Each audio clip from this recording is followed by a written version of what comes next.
এখানে মানুষ গড়েও নিরাপদ থাকবে, চলাচলের সময় নিরাপদ থাকবে এবং আলহামদুলিল্লাহ তার কর্মক্ষেত্রে ব্যবসা হোক, সার্ভিস হোক, যেখানেই হোক, এমনকি আমার রিক্সা চালক ভাই সে নির্বিঘ্নে তার রিক্সা চালাবে।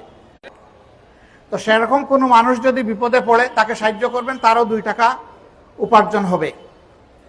বাসায় 2টা কচি মেয়ে স্ত্রী অপেক্ষা করছেন, রাত গেল খবর নাই, ঈদের দিন পর্যন্ত খবর নাই, পরের দিনও খবর নাই, তারপরে দূরে এক জায়গায় তার লাশ পাওয়া গেল, তার গাড়িটারও খবর নাই। কি অপরাধটা তার ছিল? সমাজ তাকে কি নিরাপত্তা দিতে পারলো? সমাজ ব্যর্থ হলো নিরাপত্তা দিতে। দেশে যখন কোনো সরকার থাকবে তখন সরকারের দায়িত্ব হচ্ছে তার জনগণের 3টা জিনিসের নিরাপত্তা নিশ্চিত করা।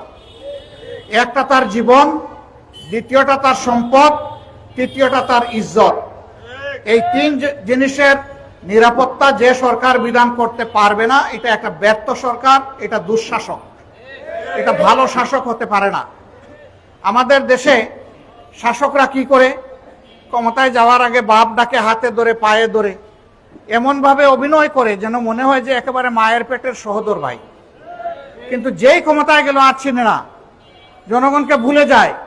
আবার 5 বছর পরে এসে হয়তো মাথায় টুপি দিবে, জিতা মানুষের কবর জিয়ারত শুরু করে দিবে। একবারে ক্যান্ডিডেট গিয়ে বলছে, ভাই তোমার সাথে পরে কথা বলবো, আগে তোমার আব্বাজানের কবরটা জিয়ারত করে আসি। তো ওই লোক বলতেছে, আমার আব্বাজান তো এখনো জীবিত। ওই তাইলে বোধহয় আমি ভুল শুনেছি।